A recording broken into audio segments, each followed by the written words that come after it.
So now that we have explored the effects of social media and ways to detect misinformation, we turn to what it takes to implement a social media safety program in our communities.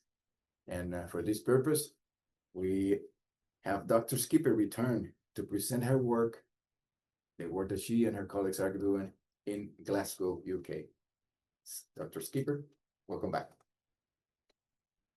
Thank you so much. Let me just get my slides up and ready to go. Thank you so much. Thank you. All right. Excellent to have technical support here. So in this session, I'm going to be talking a bit more. So in the first session, what I wanted to do was to present to you the materials that we created, and how we did that was a bit kind of, we just glossed over it a little bit. But in this one, I want to really talk to you about the process of co-creation, and also about if you wanted to create something like this in your community. So how to find your tribe, how we've run the co-creation processes, the ways in which we've created space for us to hear the young people's voices, to make sure they're not just telling us what we want to hear. And just thinking about how we can make this a kind of community effort. So not just individual schools or individual organizations or individual families, but working together to create something that's hopefully going to create kind of consistency across the different spaces our young people find themselves in, and to create a more authentic real world change. So co-creation is an approach where we work together in partnership, and we bring together different types of expertise to create real world change. So coming from university settings, we talk a lot about the impact that our work has. And we're often asked, you know, when we write grant applications, what is going to be the impact? So it's not just the knowledge, but how are we going to disseminate that knowledge and move that knowledge from the academy into the real world? And although there is quite a lot of focus on this idea of impact, we do know that even though we're trying, it doesn't necessarily actually lead to real world change. So we do the research, and then it still sits in the ivory tower, and it's not necessarily being used, being taken up. The kind of old traditional models of you do a piece of research and then you do a conference, you invite people and you tell them what you did, is, you know, it's not really creating impact, because those people weren't involved in the design, they weren't involved in the creation, and also maybe they, you know, it doesn't really relate to them, it doesn't feel relevant, it doesn't deal with the problems they have, it doesn't that solutions aren't linked to the resources that they have.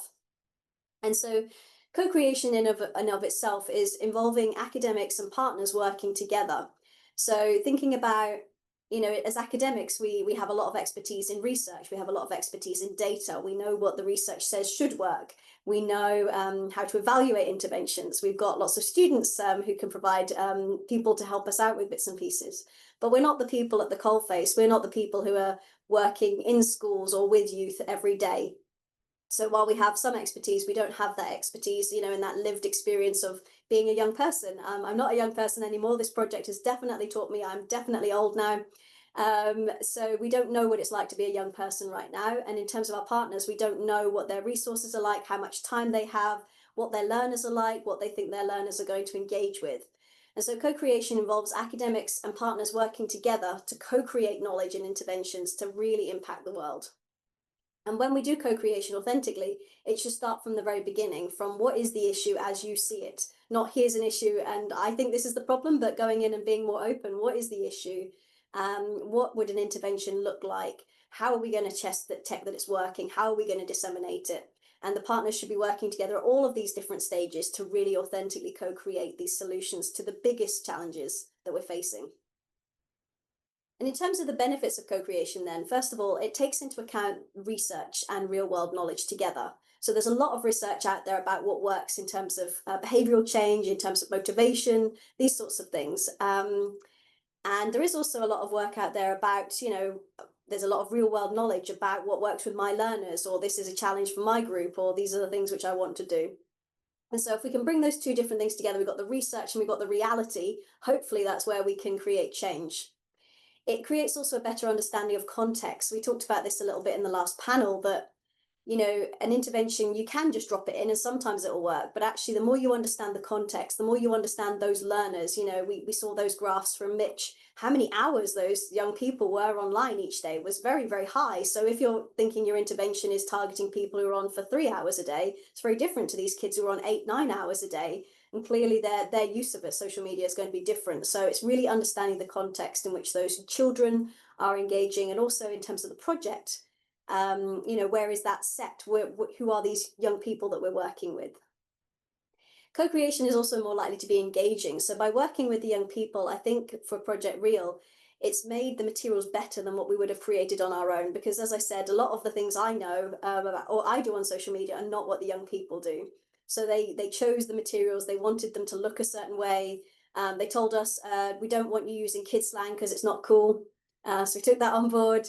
You know, so really understanding what the kids want, how do they want to learn?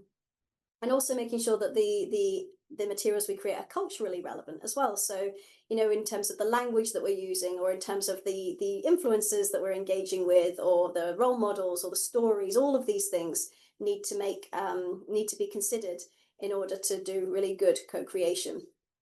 So to kind of kick us off here, I wanted to talk a bit about moving Project Real into Miami. So as I said, we have touched on this, but we created our materials in Glasgow. And I got chatting to the people over here and in the Melissa Institute, and they were like, we would like to, you know, try these sorts of materials over here. And I said, great, that sounds like fun. And we were lucky enough to have Christina to help us out. And she delivered the materials in Unfamiliar, which is based down in Homestead in Florida. And their role is to provide educational programs to help improve and preserve family life in Homestead in Florida. I was lucky enough to go down there yesterday to visit them, and I had a brilliant time. Everybody was incredibly welcoming, and it was amazing to see a lot of the work that's going on in Homestead. So thank you for inviting me to your community. And when we were talking about this, we were thinking about these materials exist, and we had some evidence that they worked and they were designed. You know, we had the slide, we had the videos, we had the activities.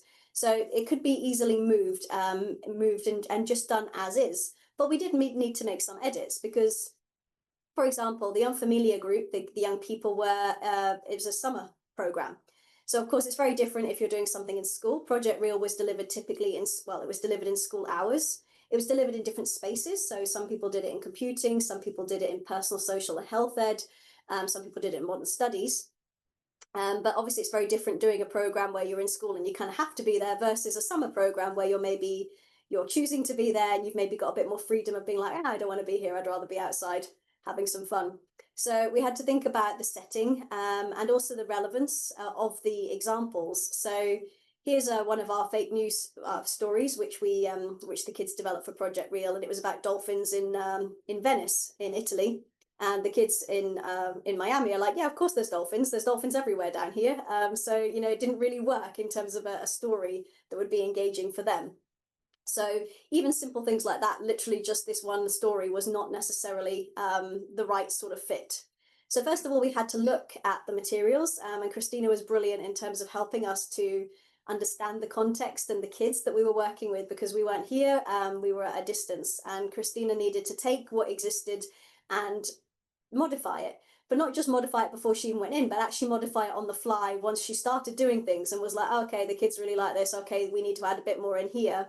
And Christina also brought her knowledge, so she co-created as well with her expertise in terms of, she created, for example, a video of me where she put a filter on it, and so it looks like me, but it's not me, it's a slightly different face, and it's a pretty good filter, and it moves with me, and it talks, it's got my voice, and the lips are moving. It's pretty good for a simple video filter, just to even see if the kids would recognize that it was a different person speaking to them on the video, and they didn't really.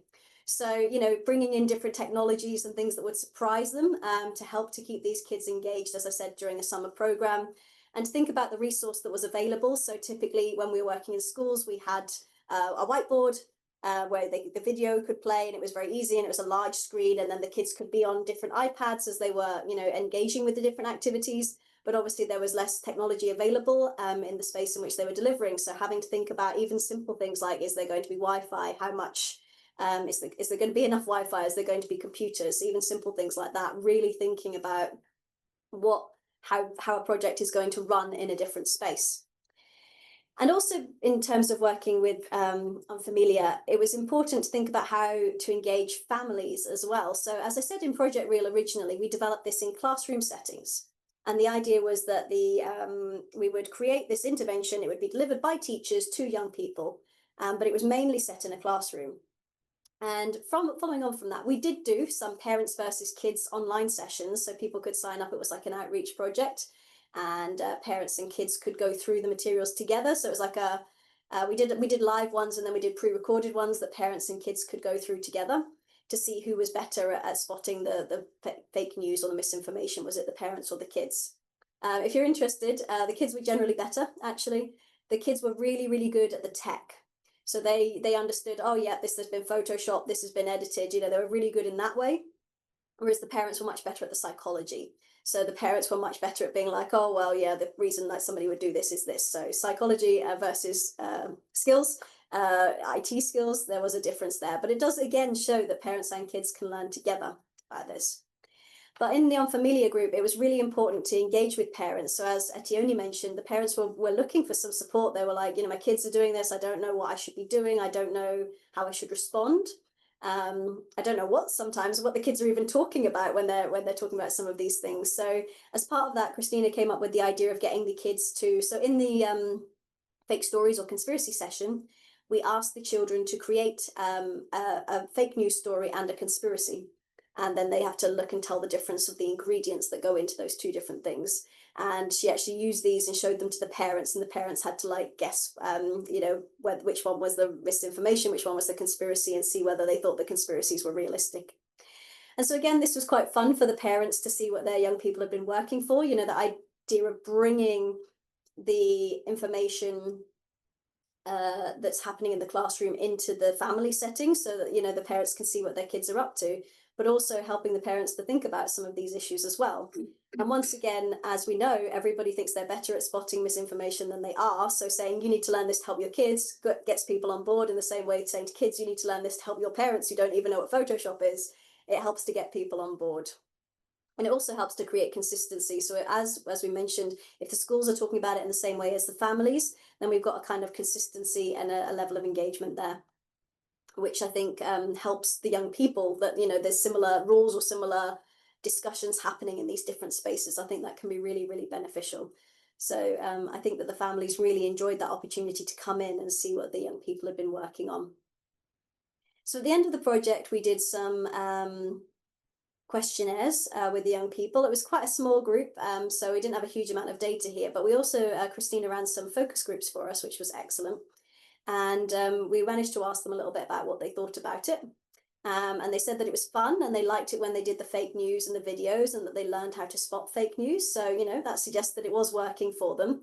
But there were a few things that they didn't necessarily, they didn't like as much. There's some ideas of things they wanted to improve. So they wanted to add more videos and activities. That might have been because it was summer context, summer club context. It might have been just that group. But they wanted even more than what we had already. They also said they wanted to do it for longer because they didn't finish it in time, which is, I mean, I guess if they want more, that's lovely. We can totally think about that, you know, how long the lesson's going to be. They wanted more current and more relatable news stories. So again, some of these news stories were more Scottish, more UK centric perhaps, and they wanted different influencers. So the influencers we had were all British. They were from different fields. So we had a beauty influencer, we had a travel influencer, we had a disability influencer. But again, this is the idea that the kids are telling us themselves that they want faces and people and voices that sound more relevant to their communities. So I think that's a really important thing, like to not just take an intervention and put it into a new place, but to really work with the learners to make sure that it's really what they wanted. And we couldn't have done this project without Christina's input in terms of knowing these young people and what they, you know, her insights into their knowledge, into their language skills, into everything like that really helped us to be able to modify it. But again, the next phase would be brilliant if we were able to really work with young people from the beginning to help us to develop the materials as well. So while Project Real did have a positive impact, it was not as culturally relevant. It didn't have maybe the faces of, you know, the people that look like them or sound like them. Maybe some of the examples we used were slightly different. They had slightly different interests or views to other learners in Scotland that we worked with.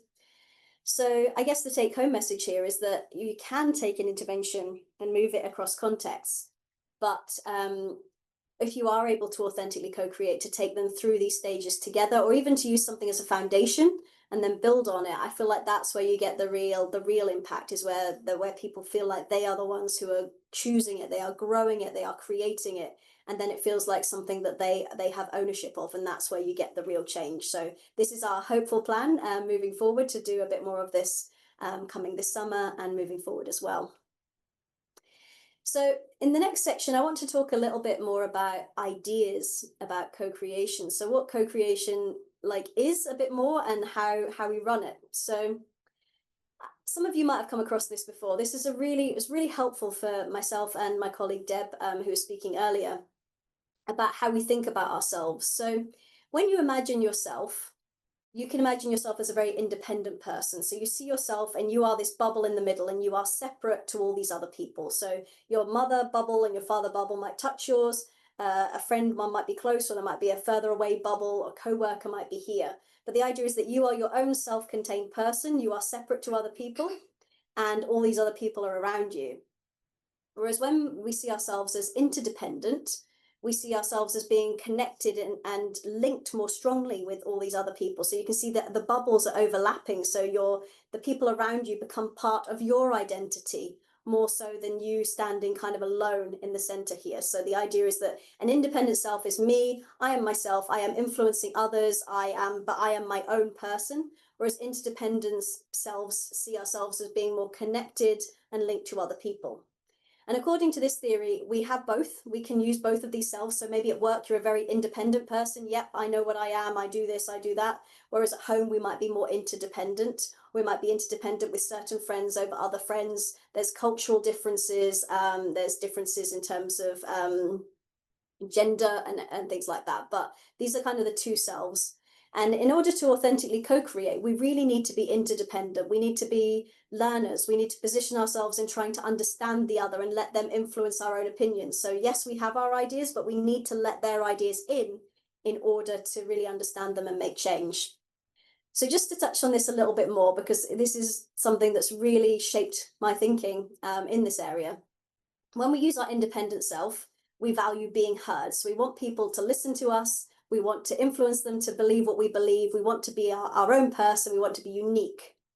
We see other people in terms of comparing ourselves. We look at them and go, what's she doing? Am I better than her? Am I worse than her? So we're using other people to compare ourselves to.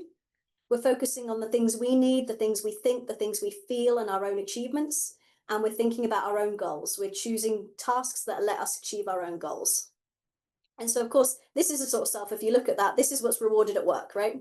You need to be heard, you need to be comparing to other people, you need to focus on yourself and your goals. This is quite often the sort of patterns we see in terms of reward and recognition in our workplaces.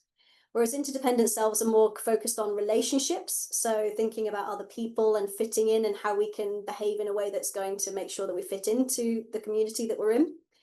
We see other people not as competitors, but as helping us to define ourselves. We understand ourselves through the relationships we're in. We behave in a way that is conscious of the roles and relationships with other people. And our tasks tend to be to promote belonging. So we think about the things we can do to make ourselves belong more. And we think about the goals of others as well as ourselves. So you might see here, this is maybe the sort of thing you would see more in a family environment, and maybe less so in a work environment. And so again, this might be of interest to those of you who are in academia and outside. Independent researchers in academia tend to focus on their own research, their own publications, their own acknowledgement. They see other people as competitors. They are competing with other people. They're focusing on their own research ideas, and they want to influence people to think the way they do. So they're focused on their own research ideas. Whereas interdependent researchers are focused more on co-created research, this idea of working with others. They're focusing on the expertise that is all around us, not just their own. They're looking at all these different kind of expertises and all these different types of knowledge that come to us in different ways. Interdependent researchers quite often see others as a resource. So you're not my competitor, you're someone I can really learn from here. I can understand your lived experience. Myself is linked to you. Interdependent researchers focusing more on different perspectives. So, another perspective isn't just, oh, I better push that away, but it's like, okay, tell me more about that. They allow themselves to be influenced by others. And the idea is that they're integrating their own and each other's goals. And I went through that quite quickly, but the main thing to think about here is the independent researcher, independent person is focusing on themselves and their wants and their needs and their goals. The interdependent researcher is focusing on the needs and goals of others.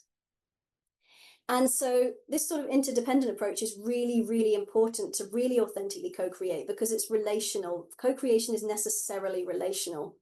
Absolutely, it is 100% in the relationships that we find around us. So here's kind of some of the key principles which Deb and I developed around co-creation. And I'm just going to go through these one by one in the slides. So the first one here, I wanted to share this photo with you. These are some of the police officers who helped us out with the project I was talking about earlier.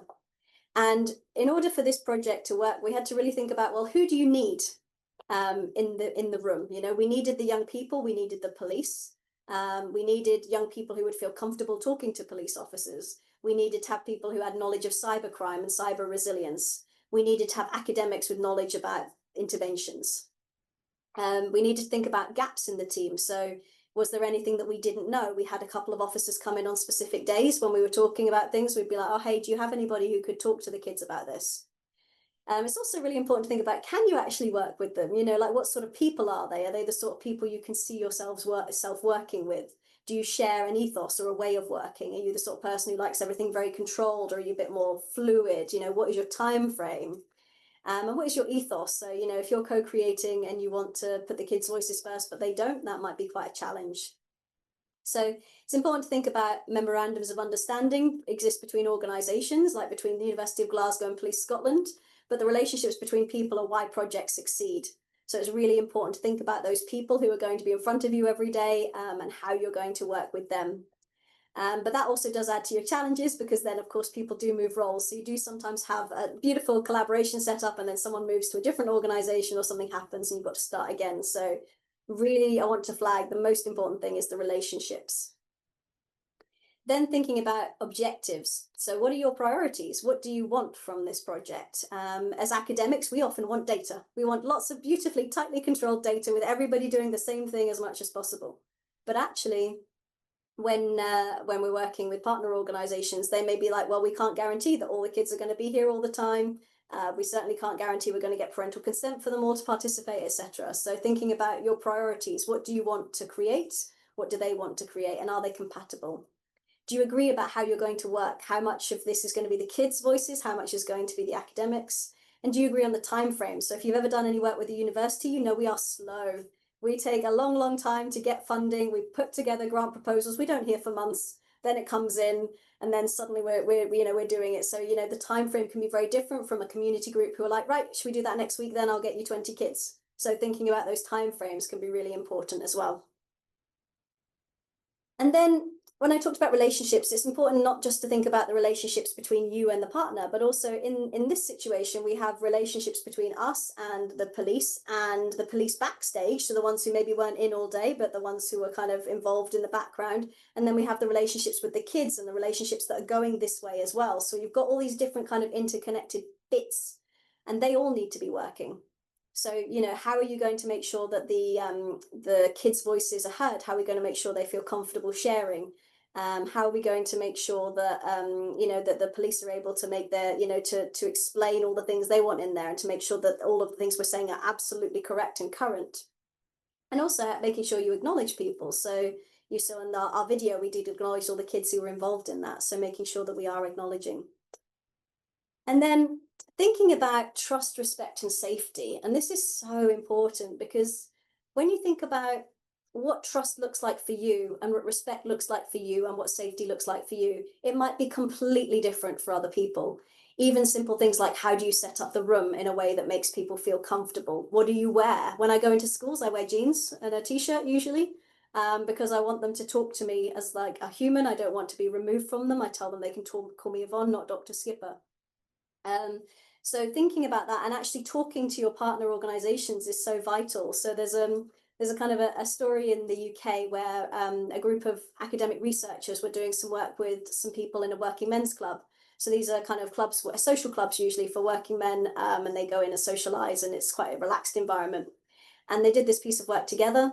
And when they were getting ready to have their initial meeting, the communication clearly hadn't been great. So the academics or were like, oh, we're going to work in men's clubs, so we're going to dress down, we're going to be really casual, so we don't seem like we're, you know, going in and feeling superior. And the people from the club were like, we need to make sure we dress really smartly because this is really important to us and we really want, you know, to put our best foot forward. And so everybody turned up and they were dressed in like in not in the same way, not together, and they both felt disrespected from the dress that people were wearing. So even simple things like that. So talking to the community that you want to work with, talking to the organizations, you know, should I stand at the front? Should I have PowerPoint slides? Should I be sitting down? You know, what does trust look like? How am I going to make sure that people feel like I'm listening to them? You know, even things like how we use eye contact, how we use body language, all of these things can be very different when we're working in different communities. There's different norms. And authentic co-creation can only happen when people feel safe. So to give you an example of this, when we were working with the kids doing the comic, and we said to the kids, right, so let's say something goes wrong online. What do? Oh, I tell a trusted adult. Great, okay. Who's a trusted adult? My teacher. Okay, cool. So if something went wrong, you tell your teacher. Oh, no, never. Okay, right, why not? So it was only because they trusted us that they were able to say that. Otherwise, they gave us the pat phrase, yep, I tell my trusted adult. You know, they knew what they should say, and they would have just gone with that. And then we would have co-created something around when you talk to your teacher, here's some stuff to do. But actually, because they trusted us, because they felt safe in that room, in that space, they were able to tell us, no, that's not right. So it's really, really important to take time to build rapport. So to have the conversations, like in all our co-creation, we start very broadly. You are the experts. You know what it's like to be a young person online. You know how you want to learn, and you need to tell us, you know, what you think honestly. So we take things in and we show them, and they're like, no, this is good. This is okay. The first time we showed the kids from the police, PSYV, the video, which we showed you earlier, they made me laugh because they said, oh, we thought it'd be a little bit rubbish, but it's quite good actually. So that was a bit of really nice feedback we got from them. So thinking about building rapport, thinking about power dynamics. So even simple things like right now, if I was to pull out somebody from the audience to say, tell me what you think, it's quite a lot to be suddenly put on the spot. So how are you going to create space for contributions without pushing people? How are you going to deal with power differentials? If you've got teachers and kids in a room, that's a power differential, right? How are the kids going to feel that they are able to talk about things? You know, are you going to ask the teachers to take a step back, or how are you going to manage that? Even simple things like, where are you going to be? Are you going to be in the university? That can be a great thing. It's a great opportunity for people to come to a university setting, but it can be quite intimidating. And we know we've done projects in schools where parents don't want to come into school because they had terrible school lives themselves, so they absolutely do not want to come into school. And also thinking about what support there might be if things get tough. So some of these sessions, you know, we're not aiming to talk about particularly upsetting things, but it can happen. So how are you going to manage if somebody gets upset, or if somebody, you know, starts talking about something that is very sensitive in your session? So thinking about where you can find your tribe then. I think in networking, I hesitate to say social media, but LinkedIn is a place to find people, or networking events, just talking to people and passing out the word, you know, saying what you're interested in, and people can quite often link you up. Events, platforms, web searches on, you know, the topic that you're interested in, or even university web pages. If you're looking for an academic, you might be able to track someone down there. So what does this look like in practice then? So that's a little bit of theoretical. But when we went into to do Project Real with PSYV, we, as I said, the school liaison officers had used some of the Project Real materials, and it was one of the officers from Police Scotland, Andy Law, who got in touch with us and was like, we use these, we like them, but we'd like to do something a bit more policey, a bit more about legal issues. So they actually were directly contacting us in this situation. And we started off by having a chat, and we thought, yep, this would be a fun thing to do. And then we had to go find the money. This is the other problem where things do often fall down. But we were lucky enough to get some funding from the University of Glasgow Impact Acceleration Fund, which is a pot of money which is available to take research into practice. And Police Scotland provided in-kind kind of funding as well and support. We had to think about who we wanted to be part of it, when, where, what. And we ended up working with a group of young people in Glasgow because they were geographically close. That was easier for us to work with them. We would be happy to do online, but we thought, well, if we've got these people here already, let's do that. Which officers from Police Scotland are going to come and help us, etc. And so there was quite a lot of kind of backstage work to be done before we actually ended up having the kids come in. And then through that, we also started with the kids with an online session just to get to know them a little bit as well. So they had the opportunity to learn about it before they signed up. I'm sure some of you have seen this double diamond design, but for those of you who haven't, this is kind of the model that we used. And so on the left-hand side, you can see that the two phases are discover and define. And that's where you're trying to discover what the problem is. Like, what is the issue with social media and mental well-being? You know, do the kids even see there is an issue? We did misinformation, but whatever your thought is, do you think that social media is negatively impacting your young people's mental health? Okay, but you know, work with them to find out what it is. Is it certain websites? Is it certain content? What is going on? So understanding the problem and then defining that problem. So that is allowing you to design the right thing. So if we'd gone in thinking, right, the main problem online is cyberbullying in that first project, we would have been wrong because that wasn't what the kids were talking about, right? So it was really important to take the time to do this, not to just assume because you've read something or because you feel that something is the case, or even as academics that you've read some research. It doesn't necessarily mean it's going to be the case for the people that you're working with. So on the left-hand side, you're designing the right thing. And then on the right-hand side, you're designing the thing right. So this is where you're actually creating your intervention or your solution. So you're designing it again with the young people and delivering it to them in a way that is going to make sure that it is effective. So how are you going to reach scale? Are you going to, you know, you're going to deliver these? Are you going to go use videos? Like, how are you going to make sure you're being consistent? And this is so important, right? You've got to design the right thing, and then you've got to design it right. So even if we had nailed that it was misinformation was the problem, but then we'd gone and done hadn't done a good job with the second section, then we wouldn't have created a good intervention. And then we also need to think about the co-creation. So, you know, you can have, you know, when you're trying to make sure that the young people's voices are heard, that's really, really vital. And, you know, sometimes they will tell you things and that's their experience and that's absolutely valid. You've got to think about how you ensure that there is the co-creation. And so, for example, I talked a little bit about the trusted adult story earlier, but for example, with the comics, we talked about with the kids, and one of the drafts, the original draft of the comic, they had a kind of sub storyline where one of the kids ended up going off to Australia.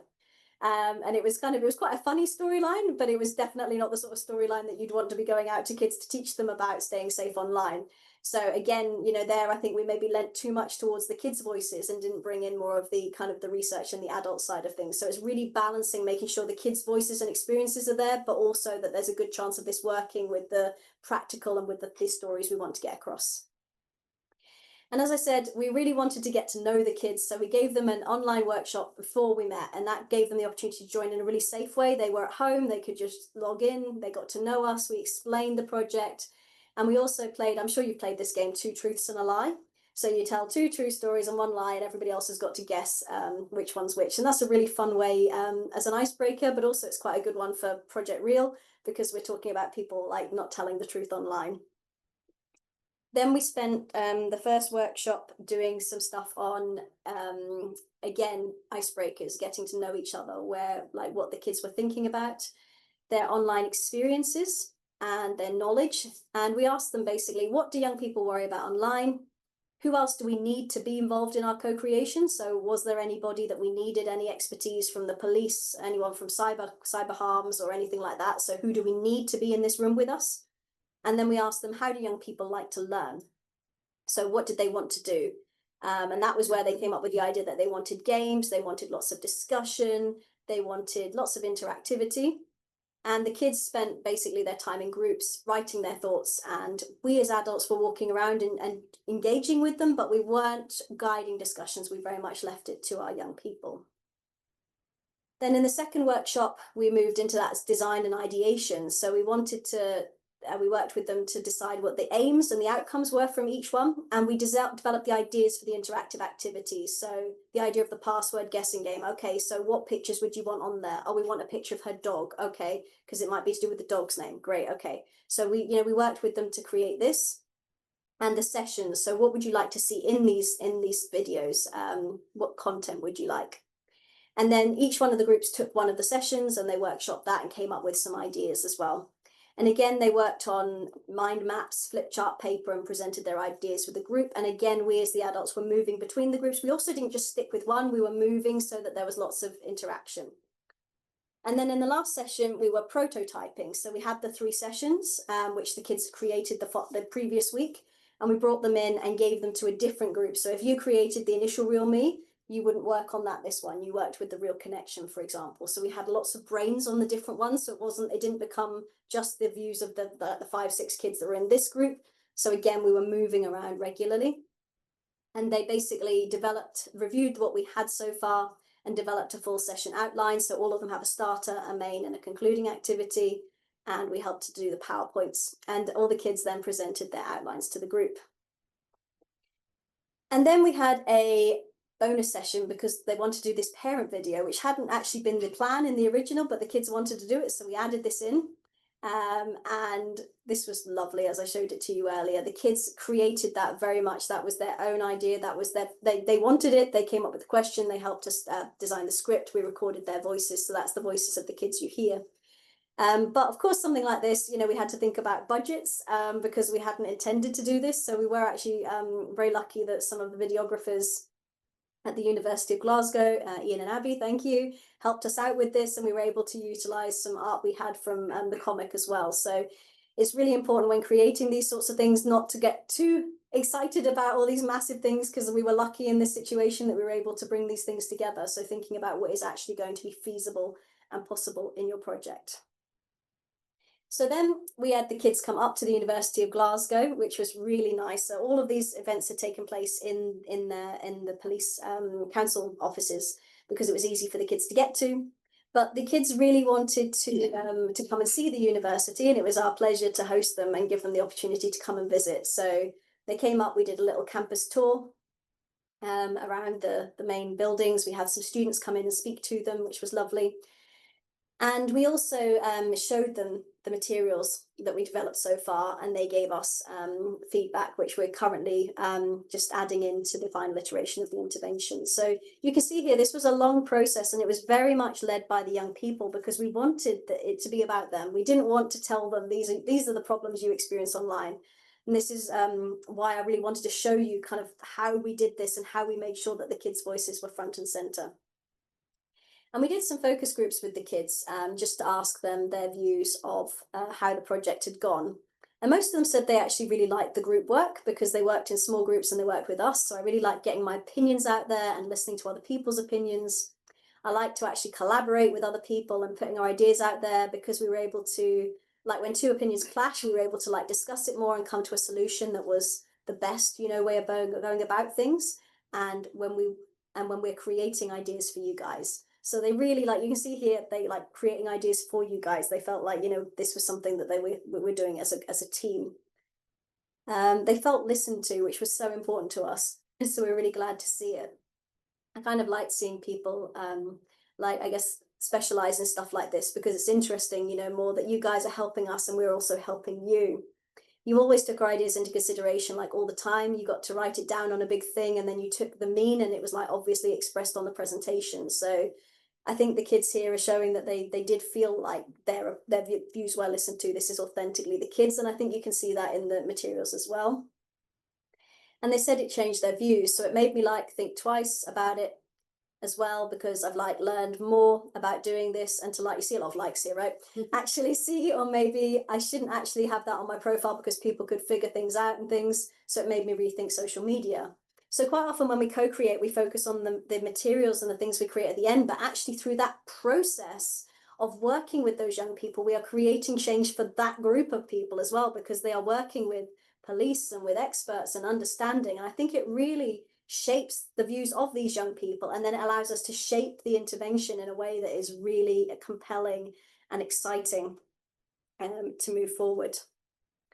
So at the moment, we're now testing the effectiveness of this work. So this is why the materials aren't available yet, because we certainly don't want to share materials that aren't effective. So to give you an example, there was an intervention about bullying once, where the kids watched a play about bullying. And then they measured whether it increased or reduced bullying. Obviously, the aim was to reduce bullying behaviours. And actually they found that taking part in this intervention increased bullying behaviors. And it was because the main character, who was a bully, was so compelling that actually she was really cool, and the kids were like, yep, that sounds good, and actually increased bullying behavior. So we absolutely do not want materials going out into the world which are going to make anything worse for our young people. So at the moment we are just in the process of working with some other PSYV groups across Scotland to test these materials. We're going to test them with questionnaires and with learners and tutors, and we will disseminate these on our website when they're ready to go. So in terms of the lessons learned then, I really, really want to focus again on relationships. Like, they are the thing which makes these projects real. You know, that trust and that safety and that connection between the partner organizations, but also with the youth.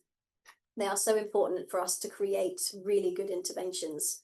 The importance of being flexible as well. So I had an idea about what I thought these things would look like, and they didn't look like that, and being flexible and being like, okay, well, that's fine, that's what you want. So really, like, being interdependent, letting those ideas come in for you. Thinking about the co-creation. So, you know, the expertise of the kids and the knowledge of the adults and the experts in the different fields as well, and how you bring all of those together is really, really vital. Time is the other problem. Of course, we all have limited time. We're trying to do these projects quite often on a shoestring. And also thinking about the money for the project, so what is possible. So the kids, I think, would have loved, let's say, you know, to design a full-on video game type thing, which is obviously not possible for us with our budget and with the time frame that we had available.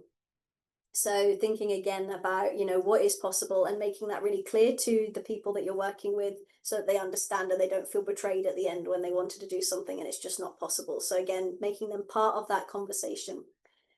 And I'm going to say it again, relationships, you know, just that sort of trusting, that safe space, the ability to say, hang on, the kids aren't going to go for that. Or, you know, the kids are getting bored. We need to make sure we have a break here. We need to do this. We need to do that. So making sure that those relationships really are at the forefront of your understanding and your thinking about the problem. And then this is my kind of last slide, which I wanted to draw on, where some of you might be familiar with this. You might have seen the work from Bronfenbrenner. But when we're looking at interventions, we really need to think about the child not on their own. The child is situated in all these different spheres, and all of these different spheres are impacting that child and their knowledge and their understanding. So we have the child here in the middle, and then we have the people that they interact with every day. So the parents and the family. So that might be siblings. You know, the siblings might be telling them, oh, you should watch this or you should do this. The peers, what is normal? Do I need to like your post within 30 seconds of it being up, or you're going to phone me up and have a go at me, like we were talking about earlier? So the peers are creating that. The school, what does the school say? Am I allowed my phone in class? Am I not? Do we have clear guidelines as to what is okay to say and what isn't? The clubs I maybe go to, am I in dance or am I in sport, or all these things? So that all of these things are interacting with that child every day, and they're creating a kind of understanding for that child about, well, what is normal online? How does these things pan out? How does cyberbullying happen? How do I spot misinformation? You know, these people are shaping that every day. Then we've got the broader circles, the extended family. Maybe I don't see Gran every day, but I speak to her sometimes, or my neighbours. The school board, the mass media, how are they showing, you know, the different things that are normal or abnormal? You know, who's in the media? Who's Andrew Tate? Is that seen as, you know, normal? What are people looking at? Social services and other agencies. All of these things, again, around the kid are shaping the family and the peers, and then the child again.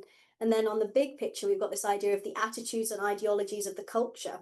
So, you know, what is normal in the States might be slightly different to the UK. The legislation, you know, our new Online Safety Act, all of these things are acting, and it's not direct maybe, but through all these different circles, it's coming into that child.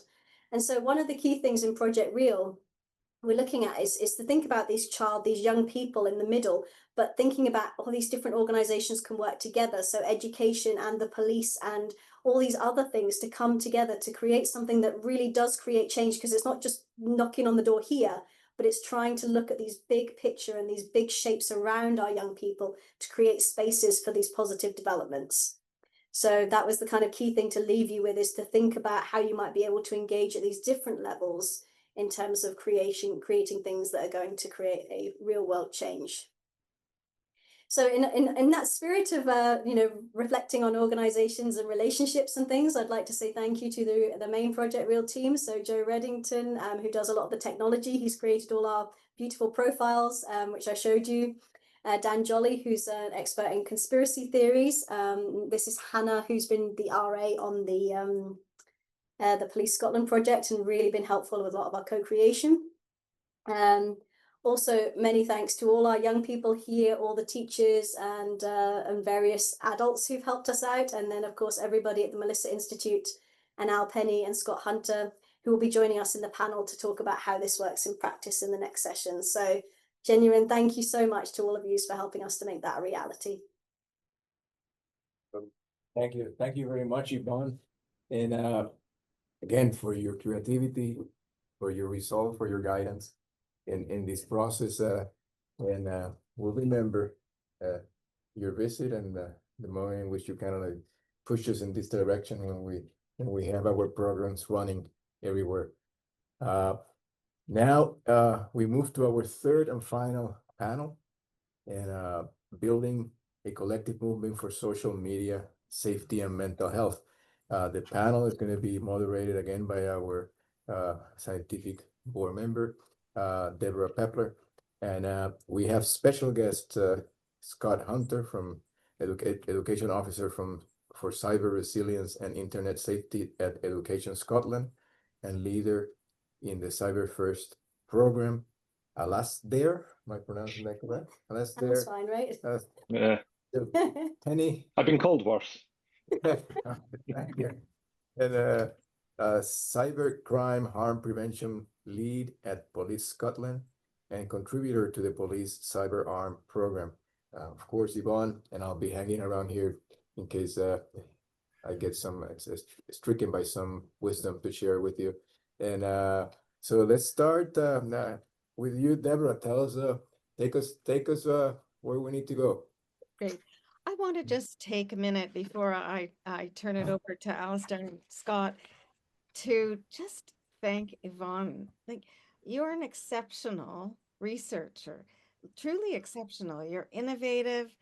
And what's so spectacular about you is you think so deeply about how to take research to the ground and how to engage communities, how to be embedded in the process. And every time I speak with you, you have a new idea, and that idea just starts to flourish. And all of us benefit from that because you really demonstrate the relationality that's required in this type of co-creative research, and the flexibility and the recognition of that interdependence, and the fact that those of us who sit in the academy aren't the experts in the processes, the people on the ground, the youth themselves, those working with the youth.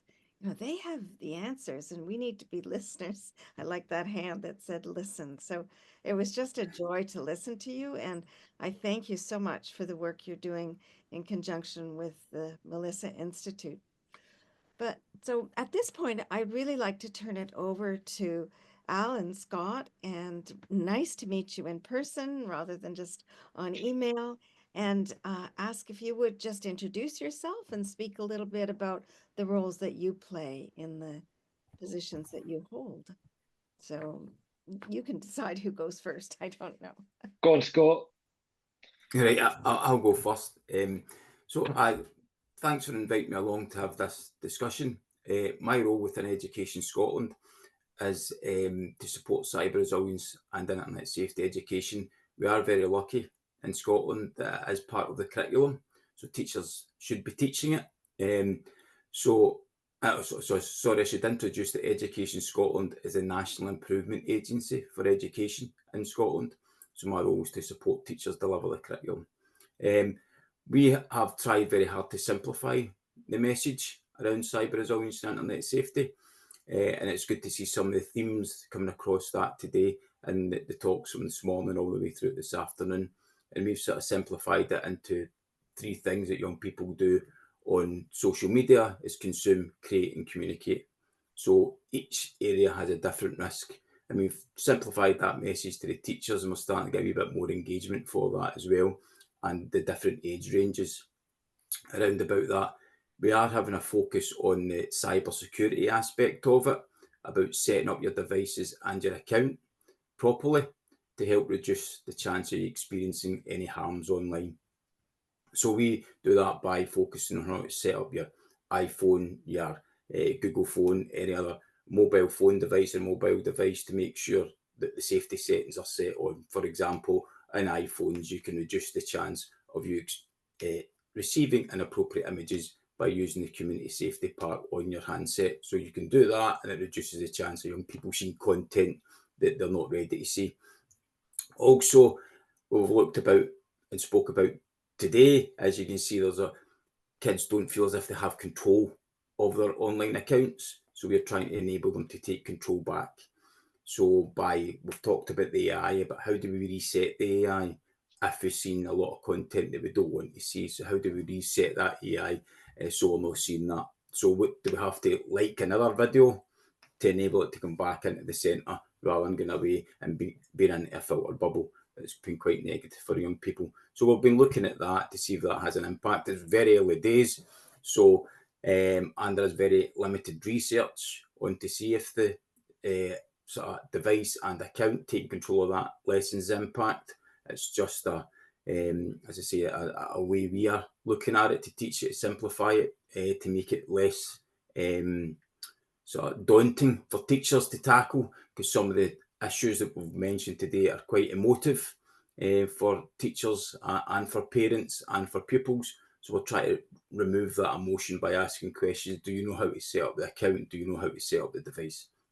And that seems to be working well for us. And you've seen that through the comics is another way to make it less daunting for young people to engage with online safety, internet safety, or cyber resilience. And the primary focus is set up your device and your account to reduce your chance of experiencing the harms. And if you do, then we help you become more resilient and get back online.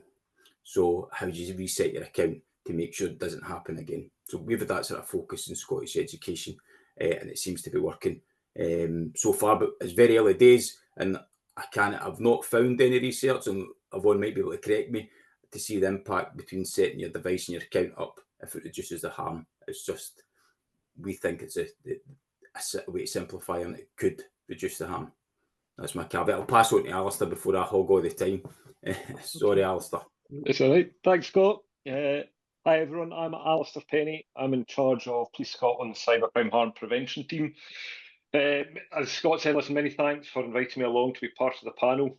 As I look out the window in Scotland, the sun's shining, but make no mistake, I'd much prefer to be in Miami with you lot. The sun will most definitely be better. Maybe next year. My team looks to continually develop practices and policies in relation to cybercrime prevention and protection, working with partners such as Scott and Yvonne and many others to kind of raise awareness of online harms. From our perspective, the internet can be wonderful.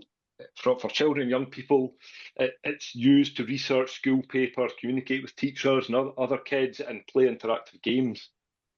But online access also comes with risks like scams and grooming and extortion, a lot of which starts on social media platforms. We wouldn't let our young children kind of wander the streets alone because of the threat of physical danger, but we're almost inadvertently turning a blind eye to the threat of the online world by letting our children explore the internet, often unsupervised and unprotected. And social media is everywhere. And we wouldn't take our 8-year-olds to see a 15 rating or an 18 rating at the cinema, but by signing them up to social media accounts, often lying about the age to set up that account, we're giving them that access to what can be totally inappropriate content for that age. And the online world is where so much of childhood is spent, and it's not designed with children's safety and their best interests in mind. So my team keep pushing the message along with partners that we need to continue to talk to our children and young people about what they're seeing online, and everybody has a role in this. It has to be the whole systems approach, from the police raising awareness to the risks and the crimes, education doing likewise, when they're introducing children to tablets and the internet potentially for the first time, to tech companies doing more in terms of algorithms and safety content, and finally parents and carers whose role it is to actually look after the child. And children take risks. It's human nature. We all pushed boundaries when we were younger, and that's what children do. They're doing nothing wrong by doing that. But that's why it's so important to raise awareness of online safety and empowering our children and young people to recognise potential risks and report them, because they could literally be sitting on the sofa opposite you and putting themselves in harm's way whilst they're on the mobile phone, and the parents' carers would be none the wiser. And in terms of cybercrime in Scotland and what we're seeing, sextortion is probably one of the biggest cybercrime issues in terms of reported criminality to Scottish children and young people, being approximately about 10% of all recorded cybercrime in Scotland. So from my perspective, social media probably has two sides. On one hand, we can use it to educate people about online risks and share advice about staying safe. But on the other hand, social media is also used by criminals to commit cybercrime. So because of this, I spoke Police Scotland try and emphasise that social media can support crime prevention, but there needs to be the clear rules, user education, and careful monitoring to keep people safe. And just for a wrap up, that in Scotland and the wider UK, there's now legislation in place, the Online Safety Act, which came into law in 2023, and that aims to kind of make the internet safer, especially for children, by holding the tech companies accountable to removing harmful content. Now, the Act isn't fully in place, but it will be by next year. And that ensures that social media platforms, messaging services, search engines must remove that illegal content quickly or face being fined. So that's it for me. I'm really glad to be here, and looking forward to hearing the thoughts of other panelists and audience members. Thank you so much, Alasdair and Scott. You know, this illustrates Yvonne's last slide, where she showed the child being embedded in so many systems. And the way both of you have talked illustrates that, in the sense that the school system is working with, you know, the youth and parents and teachers, and you, Alasdair, from the police perspective, are also working. So not only is it sort of the parents and the youth trying to figure this out with the help of Yvonne and others, but the systems are starting to coordinate to the point where you have legislation that's upholding these important safety structures and regulations, which we were talking about earlier with Sherry Hambley. And I do think those levels of regulation need to be in place. And, you know, it's interesting that the young people, Yvonne, this morning you talked about the young people thinking government should just take care of this. And so that the UK government seemed to be doing that. And I think that's laudable, and we can all follow that, hopefully. There's so many things that we can talk about, but let me just raise a couple of issues. And we heard it this morning as well, in that social media isn't all bad. It can actually be good. But it also enables so much of the problematic behavior that young people engage in part perhaps because of the attention that's available through social media. And I wondered if you'd talk a little bit more maybe about cyberbullying or sextortion or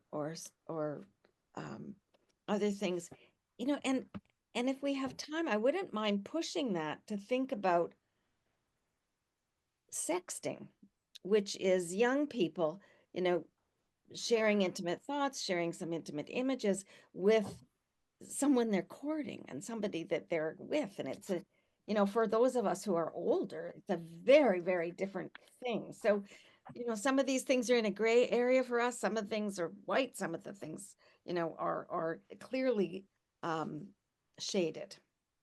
So I'm going to just open it up and let you talk about it. We sort of ran a project a couple of years ago about technology-assisted harmful sexual behaviour in schools. because we were finding that a lot of the teachers were blaming the technology, and that, as you rightly said, that enables the behaviour. So we looked at how we could categorise that technology-assisted harmful sexual behaviour, again having a focus on the device, but then addressing the behaviour as well and categorising that. And we found that a lot of schools struggled to identify the problematic and abusive behaviour. So again, we worked with another partner agency called Stop It Now to put together an education programme that enabled teachers to identify the problematic and abusive behaviour from normal behaviour, which is normal behaviour for a 15-year-old boy in a relationship with a partner, what's normal behaviour for that, or what's normal behaviour for a female being in that relationship as well. And again, because it's very emotive, the subject is quite difficult, and everybody's got their own values and opinions, and that was a difficult thing we found around about that, was obviously a lot of time the teachers' values come into play, where rather than sort of removing that emotion and trying to categorise the behaviour and dealing with it, but that's normal behaviour for two 16-year-olds to have been in a relationship together, or that's abusive behaviour. We're trying to remove that sort of values, because we've noticed that the teachers' values was having a huge impact on how they dealt with the situation, and then they were struggling to figure out where the legal aspect was. It was a grey area, because in Scotland, it's the age of consent for sex is 16, but if you transmit an image to 17-year-olds across a digital platform, that's classed as illegal because they're under 18. So again, that's where raising that profile, and I can talk about that a wee bit more detailed than myself, but there was this misconception with teachers because they were over the age of 16 that was fine, because they're over the age of consent to have intercourse.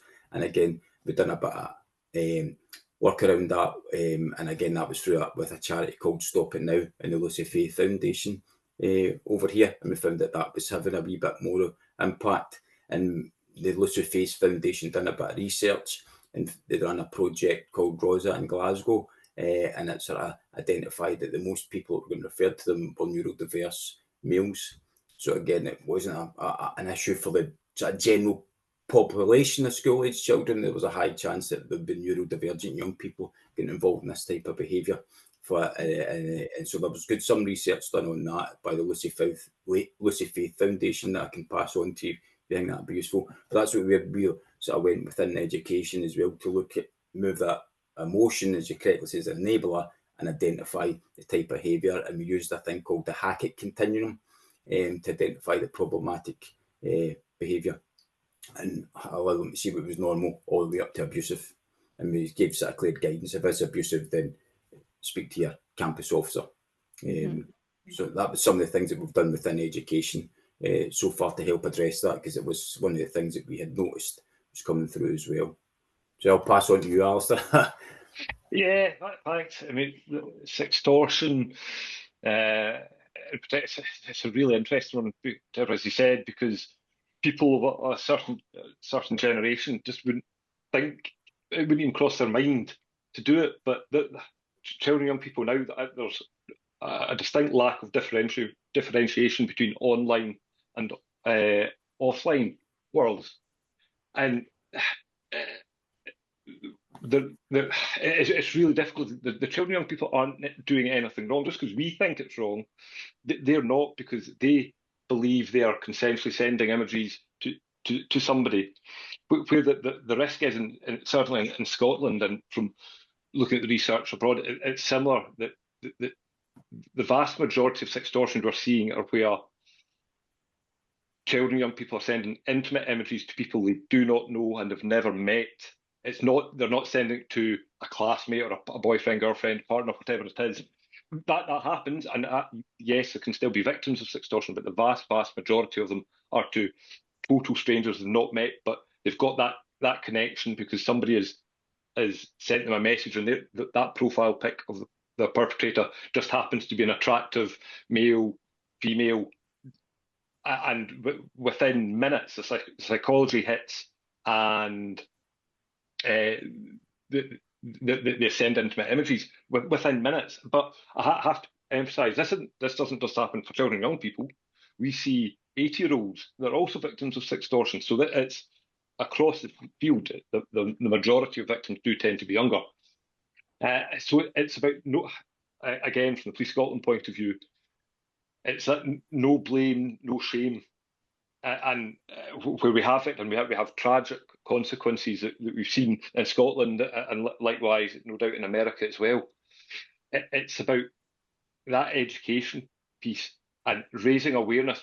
As I said right at the beginning, we all take risks. We'll have done that when we were younger, maybe seeing people possibly we shouldn't have been, maybe drinking alcohol when we shouldn't have been, going further afield than we should have done.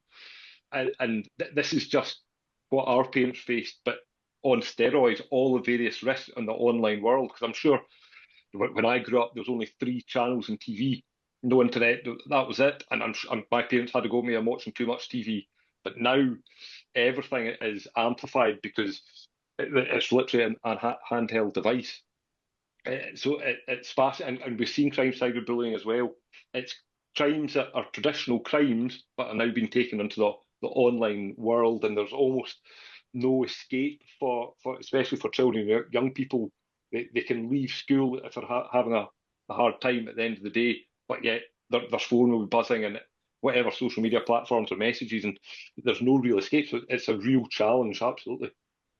Mm-hmm. Thank you both for your examples and illustrations of what's being done. I think that one of the challenges is that something that's sent online can be multiplied so many times over. And in Canada, we've had that problem. I've been on a couple of inquiries, one into the death of Rehtaeh Parsons, who was involved in a sex crime that was videotaped and shared around her school, and she just became totally destabilized.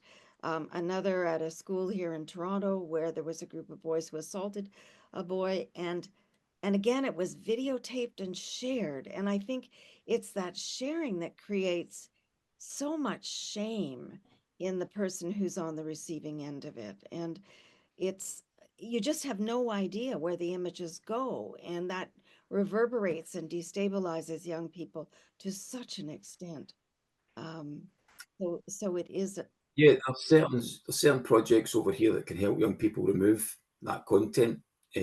So I'm not sure if it's worldwide, but there is. So we can encourage young people to take positive action. So if the video has been shared of them, so it's trying to get them to report it to the platform, and then the Internet Watch Foundation can get that removed for them if they report it to the Internet Watch Foundation. But unfortunately, it tends to lie, the responsibility lies with the young person, and they might not be in that frame of mind to deal with it.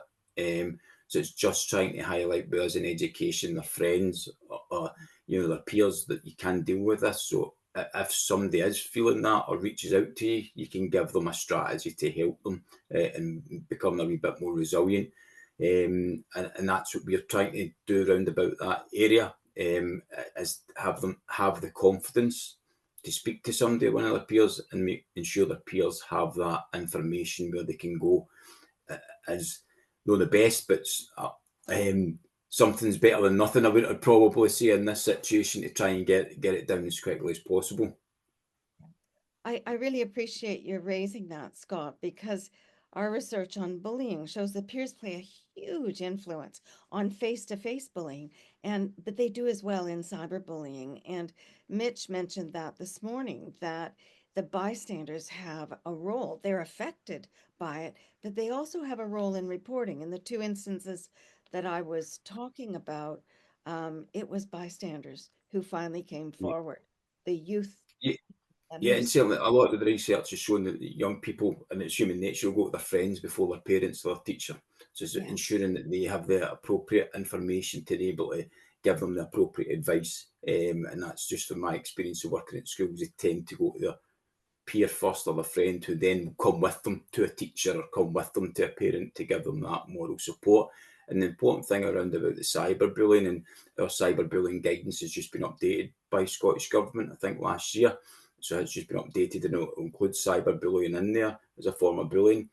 But the thing is, the cyberbullying, they've been left out. So if you're not in a group, so it's encouraging the bystanders say, oh, but Scott's not in that group, can we get him in? This is a group for the whole class, but we've left 2 or 3 people out, and we're seeing that as becoming more that sort of passive aggressive. We're not included. This is a group just for us, it's not for them. And seeing a wee bit more of that coming through just from informal chats with kids and things like that, where we're assuming it's the traditional bullying, calling names and making a rude comment towards their picture, and they're saying, no, but we're getting excluded from WhatsApp groups, we're getting excluded from Instagram. I don't have Snapchat, who do I have snap streaks with? So, you know, how many snap streaks do I have? So it's that inclusion has come to the forefront a wee bit from my experience, whereas we tend to focus on name calling and getting inappropriate comments removed, and then it's that isolation's come at the forefront a wee bit more, which then I feel makes them a wee bit more vulnerable, because then they'll go somewhere else looking for friendship that they're not getting within school, and that makes them a wee bit more vulnerable to some harm happening to them. But it's about identifying that, and I don't think schools are quite there yet. We're still in that traditional method of bullying, name calling, teasing, maybe you know, being assaulted or tripped, whereas it's now sort of evolved a wee bit to that exclusion. And it's interesting because young people report that that type of exclusion, which is called relational or social bullying, is more hurtful to them than physical bullying. The bruises can heal. Those things persist in your, you know, in your memory, in your thoughts, in your worries. So, yeah, they can have a real physical impact on young people through anxiety and not engaging and stepping back, and things like not eating. So again, that whole aspect of the bullying doesn't tend to come to the fore till later on, whereas somebody can see a bruise, you know, if you're, or somebody can see if you're limping, so they don't see that, and sometimes that's where need a lot more support and specialist support to recover. So I would say, and I think that's a bit of a gap with the limited budgets for all education systems across the country, is that recovery and getting them back to where they were before the incident happened. yeah. Alasdair, did you want to jump in on that, or shall, because I had another question that we can. No, it's just that. I mean, that's the joy. I don't say that the joys of bullying, but when we were younger, if you didn't have the coolest shoes or the best brands, you got bullied. And likewise now, if you don't have the latest iPhone or whatever phone and all the apps as well, you're excluded. It's just as Scott said, and that's it's a real difficult choice for parents, because they don't want their children to be excluded, but likewise, but safety has got to be paramount, and there's a reason why most social media apps have a minimum age. Which 13, and listen, there's plenty of research that says it should be higher, but we'll talk 13 for the time being. So it's extremely difficult for parents and carers to decide what's best for the children. Risk being excluded, or risk not having risk not having a good understanding of what they're looking at on social media platforms, because a lot of parents don't understand it, because the children are more tech savvy than us. That's a good lead into the next question, because I can feel the tension that's occurred throughout the day, that, you know, young people are the experts in this. Young people are the ones who know what's happening.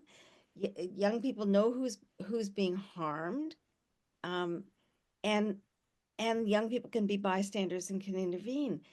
But that we're putting all the weight into responsibility, all the responsibility on the shoulders of young people, when it's really those of us who are adults and responsible for their well-being and their safety who have a really important role. And I wondered if you could talk about that, the balance of responsibility that we as adults, as parents, as teachers, as, you know, community leaders have, versus the responsibility that the youth have themselves. And I think it's like we've talked about with Yvonne's sessions there, the co-creation. I mean, we're certainly introduce the term safer virtual community, which is a community setting. It's not just about the young person's responsibility. So if the adults are on the platform, the teachers are pointing them to specific platforms for education purposes, whether it be Zoom or Teams, they're behaving appropriately on the platforms and sort of mirroring in that behaviour and reinforcing that. Because what we tend to see is some teachers or adults saying, you can't do that. And as we talked at the beginning, then they're scrolling or they're doom scrolling at night in front of the kid. You're not allowed to doom scroll, but I can, and keep going. So it's about trying to give them the confidence to model that behaviour, that the expectations they have of their young people, they're sort of modelling that behaviour as well. And that helps, I would say, lift the responsibility or the weight off the young people. My mum, my dad, my brother, my sister's behaving this way, so that's appropriate way. The same way we do in the community. If you're walking about and somebody does something inappropriate or drops litter, 9 times out of 10, somebody will say, could you pick that up and put it away, especially on the school playground, but we don't tend to do that on the social media platforms. So, and I think that's just through lack of confidence. A lot of people say it's lack of knowledge, but I just don't think they're confident. You know, when you speak out in a setting like a school playground, nobody's going to say anything to you. But if you speak out in a social media platform that's open to the world, then somebody's going to come back at you for a reason why, you know, and be very passionate about that. And you can open yourself up to a lot more negative comments than positive comments. So I think there is that wee bit of apprehension around the adults to take that on, because then they'll get a lot of abuse and they'll quite know how to deal with that. And again, that's where we try and advise people to monitor who's on their account constantly, and again have the confidence to remove people or mute people. You know, when you're looking at your account, because most social media platforms have controls, but you can take control of that platform, but they're not on by default. You know, and replicating that when you're talking to a young person, they're going on to Instagram or Snapchat. This is what I do. This is how I behave. These are the settings I have. And saying every so often, have you checked your settings? Have you checked your followers to ensure you're not being followed by a bot or somebody else? You know, and we try and do that to lift that whole responsibility away from the young person, because we do have this tendency to go, they're the experts, over to you, you teach me. And that just adds more responsibility onto them. And that's where Yvonne's point about co-creation, it's about supporting them to make that decision as well as you as the expert. I'm an expert in education. I know the best pedagogy to teach young people. Young person might know the content and how to filter on a specific platform. So it's getting together and that, having that co-creation. Whereas we tend to take the easy route. And, not all teachers, but some teachers go, over to you, Alasdair, you're the expert in this, go. You know, and it's not sustainable. And then the setbacks, so that co-creation is very important, and you can see the success Yvonne's had with it, but it is very difficult to do well. And I agree with Yvonne, what she said before about the relationships are extremely important to do that co-creation. Great, thank you so much. I see that Don Meichenbaum has joined us. Don has been the scientific lead in the Melissa Institute and a mentor for me since 1977. So Don, I wondered if you wanted to say something. Well, all I want to do is to highlight for our audience the degree to which the Melissa Institute in general has used social media and the internet as a behavior change agent. So, for example, in the following up of police brutality, for instance, the Melissa Institute has developed a bystander intervention program on anger control for policemen. In the following up of the Parkland shooting, the Melissa Institute has developed an entire program for educators on how to make schools safer. Ron Slaby, a member of our Melissa Institute board, has developed across the country a variety of programs in schools to reduce violence. I encourage the participants in this terrific conference to visit the Melissa Institute to download those things. And one last item I might have you think about is I have been finishing a paper now on the future of psychotherapy in the world of artificial intelligence. And we have no idea of how potential this has as an avenue of individual forms of therapy for high-risk adolescents and adults.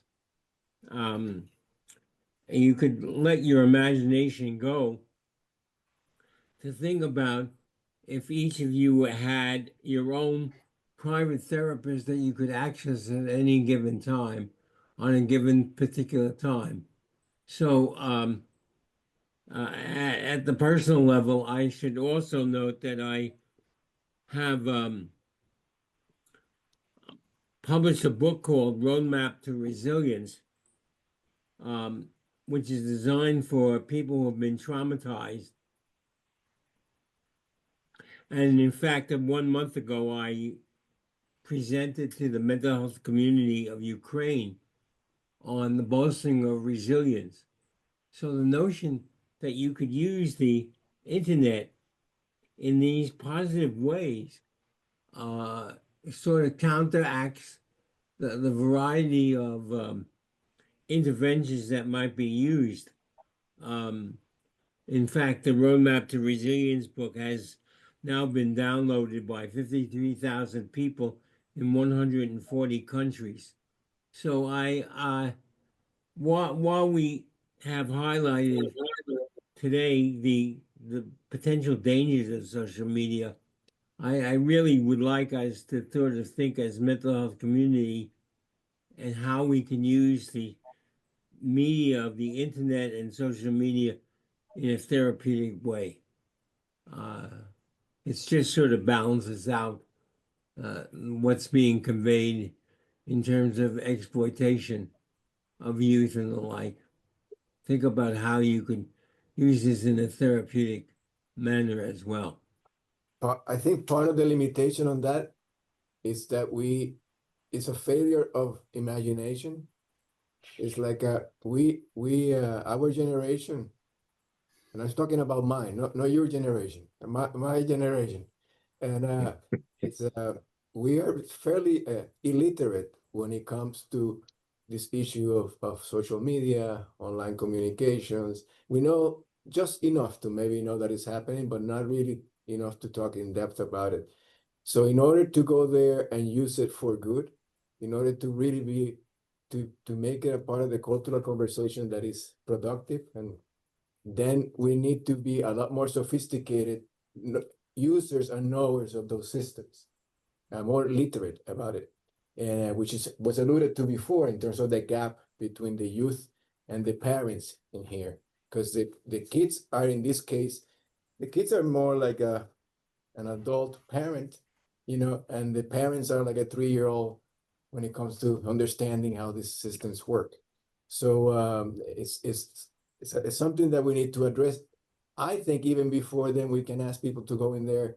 Not before, but as we ask people to make better use of the system for good, I think we also need to give them the tools to master the understanding of the system, how it works, and in relationship to your partnership.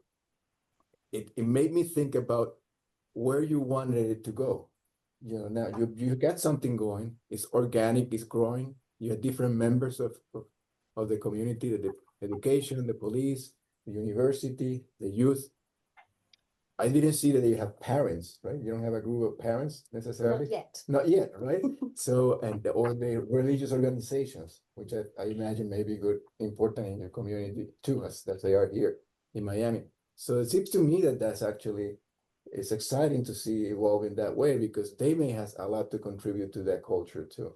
And as Debra suggested before, it is a collective kind of like effort. It is, we all need to work together on this.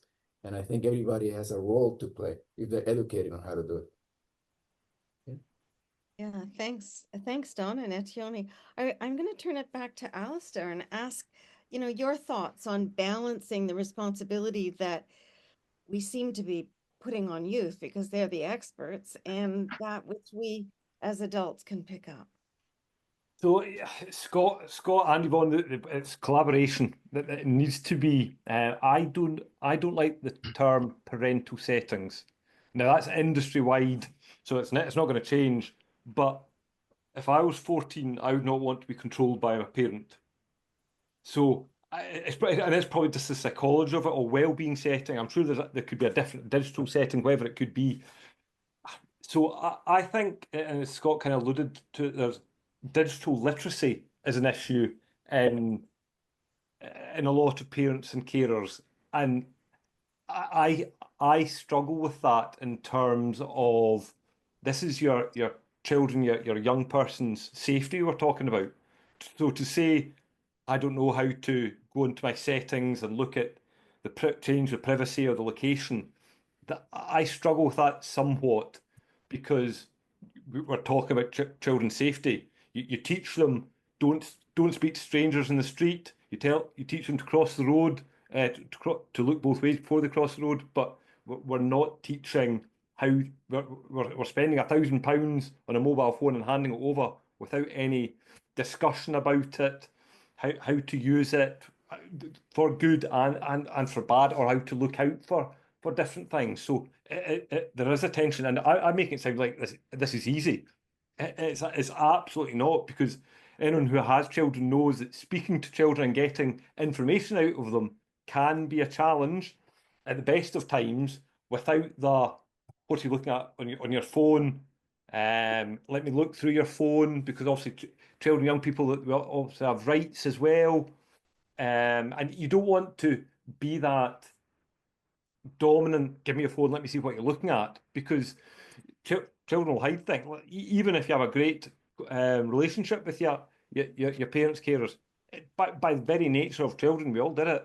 We hide things because we might be embarrassed or shy or not quite sure of our own feelings on it. So it's a tension. I don't have it. Listen, I wish I had the answers, let me tell you. But it's got to be that communication, working together. And from the police perspective, sometimes actually the police aren't the right messenger at all in this, because we don't want to have children, young people worried that they could be criminalised by whatever they've done. So that's why we rely heavily on education, Yvonne, any other partners as well, and because no children, young person wants to hear a message from somebody that looks like me, who, let me tell you, is not a young person anymore. So that the messenger needs to be right in all this as well. Thank you so much. It really speaks to the importance of relationships between parents and children. I really appreciate your analogy with, setting an 8-year-old on the street, or even a 13-year-old wandering the street unsupervised without training and skills to assess safety. And I guess, it's so interesting. I think as adults, we don't know what we don't know about the internet. I think there's so much that young people know that we don't. And I remember when my children were teenagers, several of our friends had all these parental controls on the devices. And it takes children about 10 minutes to get around those controls that parents put on.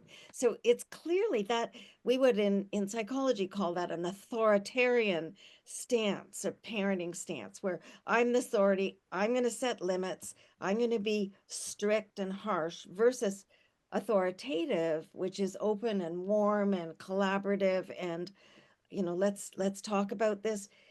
But I think it goes back developmentally, if I can suggest that. And I think Mitch was talking about that this morning, is how you set up communication expectations with children. And the kids illustrated this in your video, Yvonne. If parents always come down harshly on children and blame them and shame them when something's gone wrong, and things go wrong, then the children will have their backs up and will be less likely to communicate, be honest, come forward when they're really experiencing difficulties. So you know, it's interesting that things sort of tie around, and in the end, it comes back to relationships, I think. Yeah, So, and I think that's a positive thing, and communication, you know, the ability to communicate and realising that sometimes kids don't want to speak to their parents about stuff because it is embarrassing, you know, and if our messaging is speak to your parents if there's a problem, no, really. You know, I'm a father of two teenage daughters, and there's some things they just won't speak to me about, you know, but I think I've got a pretty good relationship with them. So it helps me understand if our messaging is speak to a trusted adult, you know, I'm not really wanting to speak to my mum or dad about this. It's quite embarrassing. And that's a difficult thing when we need to get that consistent message. And I do think it's a wee bit unfortunate, as Don was saying there, that we focus on the negative, but that's all I get asked for. Do you have a lesson on sextortion? Do you have a lesson on grooming? I'm never asked to focus on the positive sides of social media, the internet, or the World Wide Web. And I think that's maybe could be a change of tack. I know we've got a lot of academics here, but as a research to say that we're better off teaching the positive rather than the negative to have give them a more positive outlook and you know, the use of social media. Because all I'm asked for is there's been this incident in the school. Can you give me lessons to help? And it's always usually something negative. It's nothing that this young person is now esports champion of Scotland. Can we do a lesson on esports? It's usually the dangers of esports. It's the dangers of being on social media. You know, what harms can young people face? So I'm always asked for that, you know, negative aspect of it and never the positive, which is very unfortunate. But I think that then leads, you would probably say, the majority of learning and teaching materials across the world focus on the dangers and harms of using social media and not the impacts it can have on their mental health positively. yeah, I you know, again, Mitch Prinstein talked about some of the positives in terms of finding a group, especially finding an identity group, or if you're neurodiverse, finding a group of youth who are like yourselves. This whole sense of belonging, it's the flip side of what you were talking about in terms of social exclusion, Scott. So it is really an opportunity to also enhance young people's connectedness and identity formation. Lynn Apman, Melissa's mother, has a question, and I'm going to read it, and one or more of you could answer. And her question is, have you thought about involving peer mentors for teaching safe internet skills? If they're the experts, can we use them as mentors? Yes is the answer. Under one of our comics, we're creating a peer mentoring programme where young people will be able to go and read the comics and do a bit of teaching around about that. We've also got a literacy programme where they can get down and read the comics to younger children, and hopefully that will entice them to have some of the conversations around about this in a more positive aspect. But again, that's been developed just now, and I'm sure Yvonne will be happy to share that with you as well. So our lit review that our Education Scotland's lit review that Yvonne done for us last year showed that peer mentoring was an effective way to teach young people about risk. So that's one of the reasons we went for funding to do the comics and create the comics with Yvonne. So there is a peer mentoring approach to that, and as on our sort of work plan to get more of that if it's successful. Mm-hmm. Yvonne, I think you talked this morning about the secondary students speaking to the primary level students. Can you talk a bit about that? And I wondered, in that dynamic, sometimes the teachers themselves are the ones who are learning a lot. And I wondered if the older students come away from that experience with just more understanding or more confidence in their work. Well, we hope so, but we are literally testing it when I go back home. So this is like literally, I think the week after I go home, we are going to be pre-testing this for the first time with the kids. So it'll be our first time running this. So once we've got the data, we'd be really happy to share. But yes, we're hoping that because it's a comic, it's very easy, it's fun, it's bright, and it's their story. Again, we know sometimes it's nice to hear a story about not you. It's not your experience. You're discussing, through fiction. And hopefully we will be raising those cyber skills, but also literacy, and showing that this doesn't just sit in this little box over here in computing, but actually we can draw across it in different subjects as well. We'll stay tuned to Please hear do. Yeah. So I guess we'll maybe finish off with a question about coordinating systems, because you seem to be starting to do that in Scotland, and having education and the police and the university working together is extraordinary. But these issues are big issues for child and youth well-being. And I do think, there was some discussion about this morning, that we need community. And, there's close community, and clearly in Glasgow and in Scotland, you're starting to do that. But when we did work on bullying across Canada, we realized we wanted a consistent conversation. So we wanted people to be using the same language, having the same perspective, having similar messages that were evidence-based.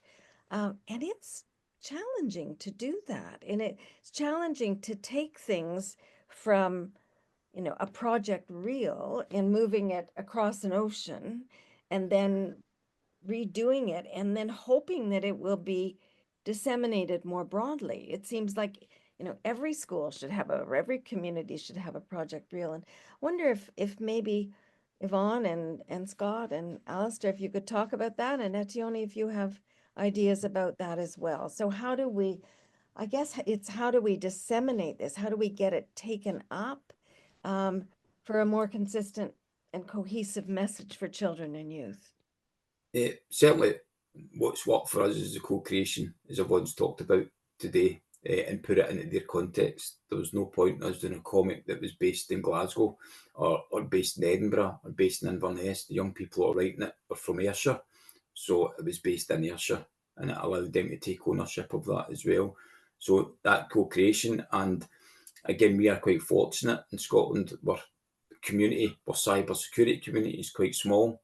So it enables us to, we've already got their relationships, so it enables us to work with Alasdair, work with Yvonne as well, and other partners. And again, it's that co-creation, because I'm not an expert in any of this, but I am willing to try a couple of projects out and have them evaluated. What we've seen previously with some education projects is they're not evaluated to look at the impact. They're produced learning and teaching materials and they're put out there, and we don't go back and look at the impact to see if it's worked. And they're put out, and then there's more education resources come out, more of it education resources come out. And what happens, it can be overwhelming for teachers. Then they've got 500 resources to pick the correct one. And it's same with, I'd imagine, not to speak for them, but same with the campus officers or police officers delivering a session. There's too many resources out there. So what this allows us to do is sort of quality assure that and get that consistent message through that co-creation from the three organisations as well. And although we're three as are here today, there's more organisations that tap into it as well. So we are quite fortunate in Scotland that we do have a small community within the cyber security aspect of it. Mm-hmm. Thank you so much. Anybody else want to weigh in on that? So certainly from my perspective, I am forever pestering my colleagues down south for best practice and what works, and try and see how we can adapt it. It's getting the understanding that it works elsewhere. So looking at it and how making sure or adapting it so it works here as well. And it's just sharing that best practice, because ultimately I think everyone has the intention. It's for the good of everybody. It's not just my ball. It's everybody's. So it's about sharing it. So certainly in policing terms, we have that network, and there's 43 different forces just in England and Wales. So it's many people who are working on different things and sense checking it with other people. Does it work? Does it not work? What could be better? How can we tweak it to get the message out? So just as kind of Scott was saying, it's about working in partnership with as many people as we can to get the message out. And just put it into that local context as well. That's important, because it's the same message. It doesn't matter if you look at all the resources out there in cyberbullying, it's the same messages. It's in them. It's just in a different context. It's just about understanding that You don't need 500 cyberbullying resources, but the same messages speak to a trusted adult. So it's about looking at that and putting it into your context that helps engage with learners. And again, most of the time we're talking about education programs, so ensuring teachers are on board. I'm a teacher, so I understand how to deliver what pedagogy works and what pedagogy doesn't work and what activities will work. So again, sometimes I feel that's missing, is that we don't value the input of an educator or a classroom teacher who knows how to deliver it most effectively, your messaging, and that's quite important for me and where I come from, and that's where my expertise is, raising the standard of learning and teaching in schools, not as a cybersecurity expert, or I couldn't come in and fix your computer system, but I could come in and increase your level of learning and teaching, and that's where the collaboration works. I don't try and tell Alasdair about the law, but I would say this is the best way to teach that aspect of it. And I think about understanding your roles and your within that relationship is very important, because some people think they are the expert and everybody should listen to them. Yeah, that's the independent approach that Yvonne was talking about. Yeah. Now, let me tell you from my perspective as the Miami perspective, and and certainly a personal perspective that I think embodies what we can do and aspire to do at the Melissa Institute. So we don't want the perfect to be the enemy of the good, okay? And there is an urgency, there is a need to really respond and to do something right now on this issue. And we have tools that are good enough. The programs that you have to develop, they need to be adapted. As an academic, I know the enormous amount of work that needs to go to fully adapt any kind of intervention into a different environment. And I'm also, having worked with community organizations for many years, I know that there's almost no organization has the capacity to fully do that without the backup of universities behind them to really evaluate and do that kind of work. And this is where we are right now. So what we're doing, Debra, in that regard, we're presenting to the schools, we're presenting to the organizations the opportunity to begin to work with us to be part of this network. And to provide them technical assistance as they come in. So they will begin to work. They'll use some of the adaptations that Christina have done, but they also will give us feedback. This ain't working.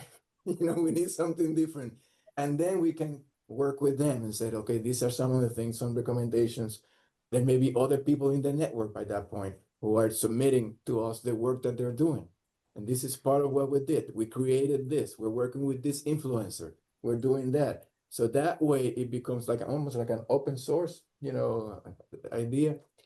So it will not really necessarily from the beginning follow all the standardized guidelines for adaptation of evidence-based practices.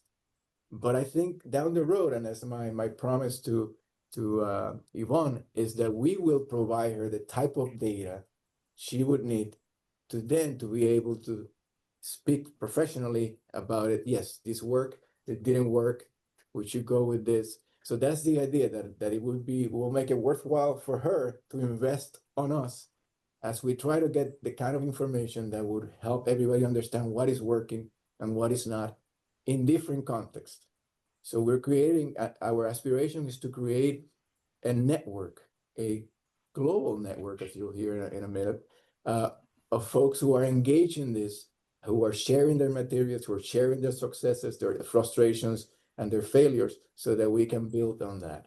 Does that answer your question, Debra? Yes, that's great. And it's a wonderful way to conclude this session, in that for 29 years now, the Melissa Institute has brought people together to share their commitment of having scientifically based understanding, knowledge, and practices to prevent violence and promote treatment for aggressive behavior and problematic behavior.